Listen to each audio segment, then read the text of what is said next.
নমস্কার, আমি প্রিয়া। আমার সাধারণ দৃষ্টিকোণ চ্যানেলে আপনাদের সকলকে স্বাগত। আশা করি আপনারা খুব ভালো আছেন। তো আজকে আমি আমার ব্লগটা বিকাল থেকেই শুরু করছি।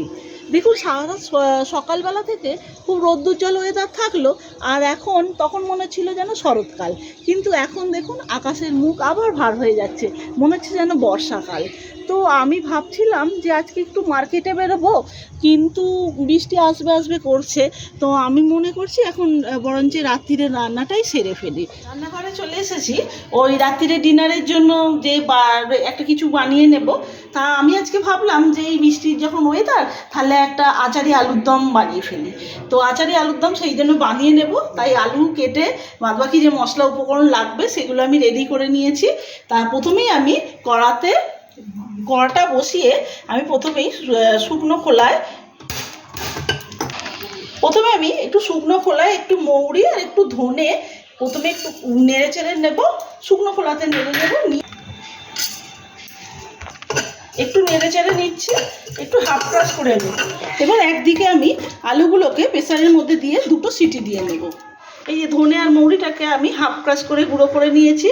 কিন্তু আমার এই রেসিপিটা বানাতে গিয়ে একটা জিনিস লাগবে, সেটা হচ্ছে আম আদা। তো আম আদা আমার বাড়িতে নেই, কিন্তু আমার টবে বসানো আছে, চলুন ওটা থেকে নিয়ে আসি। আম আদার একটা গাছ আছে, এই গাছটাকেই আমি, এর ভেতরে আম আদা আছে, ওটাকেই আমি একটুখানি খুঁড়ে বের করে নেব। এই দেখুন আম আদাটা কি সুন্দর হয়েছে না? বেশ ভালোই হচ্ছিল, কিন্তু কি করব, এখন নেই, এটা তো দিয়েই কাজ চালাতে হবে। আরও দুটো ছোট ছোট গাছ আছে, ওইগুলো বেড়ে উঠুক, আর এটা দিয়ে ততক্ষণ আমি কাজ চালিয়ে। এই যে গাছটাকে প্রথমে কেটে বাদ দিয়ে দিই, তারপরে এই যে এটাকে পেলাম, এর এটাকে আমি ভালো করে ধুয়ে নিই জলে। এই যে আদাটাকে কুচি কুচি করে এবার কেটে নিই, কুচি কুচি করে কেটে নিই। এই যে আম আদাগুলোকে ছোট ছোট টুকরো করে নিয়েছি। এবার চলুন শুরু করি রান্না। কড়াতে প্রথমে একটু তেল দিয়ে নিচ্ছি। তেল দিয়ে নিয়ে এবার আমি, তেলটা গরম হয়ে গেলে হয়ে গেছে, এবার আমি এগুলোকে একটু ভেজে নেব।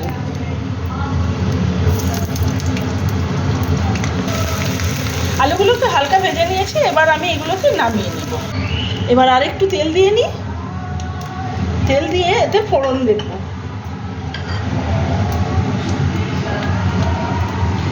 ফোড়নে আমি মৌরি, কালো জিরে, মেথি, ধনে, আম আদা কুচি, একটু কাঁচা লঙ্কা, তেজপাতা ফোড়ন দিয়ে দিলাম।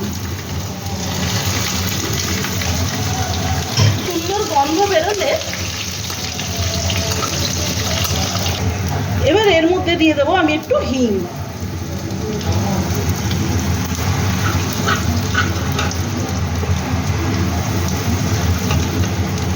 গন্ধ বেরিয়েছে, এবার আমি এর মধ্যে দিয়ে দেবো আদা বাটা।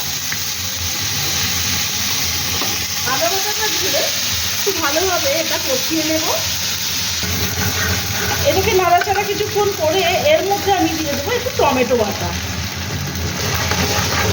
টমেটো বাটা দিয়ে আবারও হালকা হাতে আর একটু নাড়াচাড়া করে নেব। এবার এর মধ্যে দেবো আমি কিছু গোটা লঙ্কা, কাঁচা লঙ্কা দুটো দেবো। মশলাটা কষানো হচ্ছে, এবার আমি এর মধ্যে দিয়ে দেবো পরিমাণ মতো একটু হলুদ গুঁড়ো, এবার দেবো একটু কাশ্মীরি লঙ্কার গুঁড়ো, দেবো অল্প করে ধনে গুঁড়ো, গোলমরিচের গুঁড়ো, একটু চাট মশলা দেব,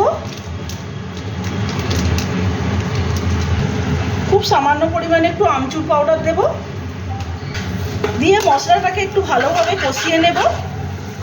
মশলাটাকে তেল ছাড়তে শুরু করে দিয়েছে, এবার আমি এর মধ্যে একটু ফেটিয়ে নিয়ে টক দই দিয়ে দেবো,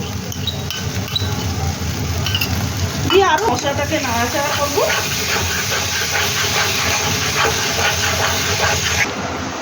এর মধ্যে দিয়ে দেবো বেশ খানিকটা পরিমাণে চিনি।